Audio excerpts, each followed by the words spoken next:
अस्सलाम वालेकुम दोस्तों, उम्मीद करता हूँ सब खैरियत से होंगे और सब के रोज़े भी बहुत अच्छे गुजर रहे होंगे। क्योंकि मौसम काफ़ी अब्बार आलूद है और वक्फे व वक्फे से बारिशें हो रही हैं। तो आज का हमारा टॉपिक कोयलस को बीज से कैसे ग्रो करें। काफ़ी लोगों के कमेंट्स आ रहे थे कि हमारे जो कोयलस के पौधे हैं वो सीड से ग्रो नहीं हो रहे। तो सोचा आपके साथ एक वीडियो शेयर कर दूँ। तो ये मेरे पास कुछ कोयलस के पौधे हैं। इनमें से चंद एक मैंने कटिंग से ग्रो की और बाकी मैंने सीड से ग्रो की हैं। तो माशाल्लाह ये आप इनके कलर्स देख सकते हैं कितने खूबसूरत और दिलकश हैं। तो इनमें काफ़ी किंग कॉन्ग वैरायटी के भी हैं और उसके अलावा रेनबो भी है। और एक दफ़ा आप अगर इन्हें सीड से ग्रो कर लेते हैं फिर आप इजीली इनको कटिंग से भी ग्रो कर सकते हैं। और दूसरी ये आप इनके हेड्स देख रहे होंगे मैंने कट कर दिए हैं। उसकी यही वजह है कि इसको बुशी बनाना है और ज़्यादा एक हैवी और बुशी सा पौधा इसका बनाना है। उसकी वजह से मैंने इसके हेड्स काट दिए हैं।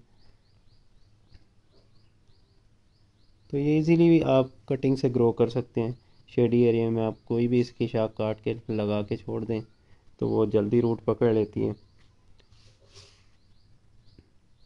तो वीडियो शुरू करने से पहले सबसे इल्तमास है कि हमारे चैनल को लाजमी सब्सक्राइब कीजिएगा।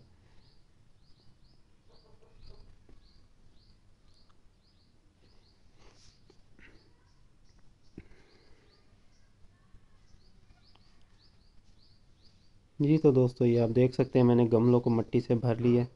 तो इसमें मैंने 3% ठीक है भल मिट्टी यूज़ की है नहर की। और 1% इसमें डिकम्पोज्ड गोबर और गटर की मिट्टी को यूज़ किया है फर्टिलाइज़र के तौर पर। और तकरीबन 1-1 इंच इसमें मैंने जगह खाली छोड़ी है ताकि उसमें पानी वगैरह दे सकें। तो आपने इनको फुल धूप के अंदर रखना है। और जो सीड्स हैं वो देखे मैंने मोर ग्रीन से परचेज़ किए हैं 2 ग्राम रेनबो कोयलस वैरायटी के। तो आपने अच्छी शॉप से अच्छे और फ्रेश सीड्स परचेज़ करने हैं। जितने अच्छे सीड्स होंगे उतनी अच्छा जर्मिनेशन रेट होगा, उतने अच्छे आपके कलर्स वगैरह निकलेंगे। तो मैं इनको निकाल लेता हूँ।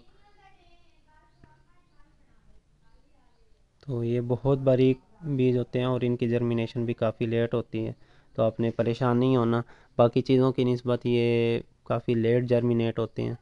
बाकी चीज़ें 2-4 दिन में निकल आती हैं लेकिन ये तकरीबन आपके 2 से 3 हफ्ते इजीली लेगा जर्मिनेट होते होते। तो परेशान नहीं होना। तो आपने ये सीड्स जो हैं थोड़े थोड़े लेके बिल्कुल एक बराबर सीक्वेंस के साथ फैला के गमलों में डाल देने हैं। तो ये मैं भी डाल लेता हूँ। एक ही जगह पे ज़्यादा नहीं डाल देने ताकि वो जर्मिनेट ही ना हो सकें। इस चीज़ का आपने ख्याल रखना है।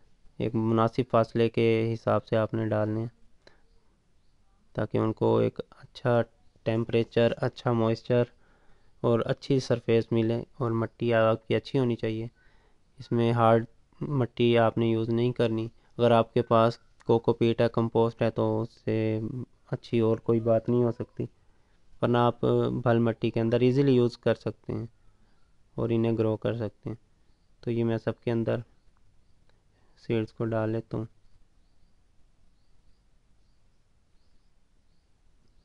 वह आपने एक ख्याल रखना है, आजकल बारिशें हैं तो बारिशों में आपने इन्हें ठीक है बारिश से बचाना है। डायरेक्ट कोई शापर वगैरह पॉलीथीन का इसके ऊपर डाल देना है।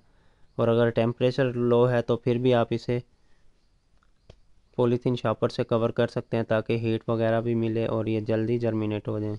और बारिश के डायरेक्ट पानी से भी आप इसे बचाएं।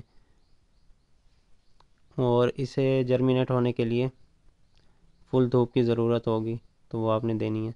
तो ये मैंने बीज डालनी है। तो आपने किसी भी चीज़ की मदद से हल्का हल्का प्रेस कर देना है ताकि जो बीज हैं वो मिट्टी में दब जाएं और पानी वगैरह की वजह से वो दोबारा अपनी जगह तब्दील ना करें और जर्मिनेट हो जाएं।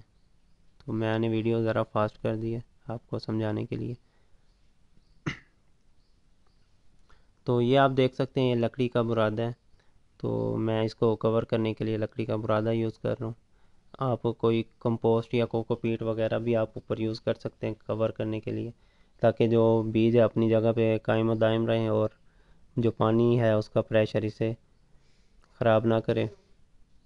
तो ये आप सबके अंदर डालें। इतना ज़्यादा भी आपने नहीं डालना, हल्की सी एक लेयर डालनी होती है बस।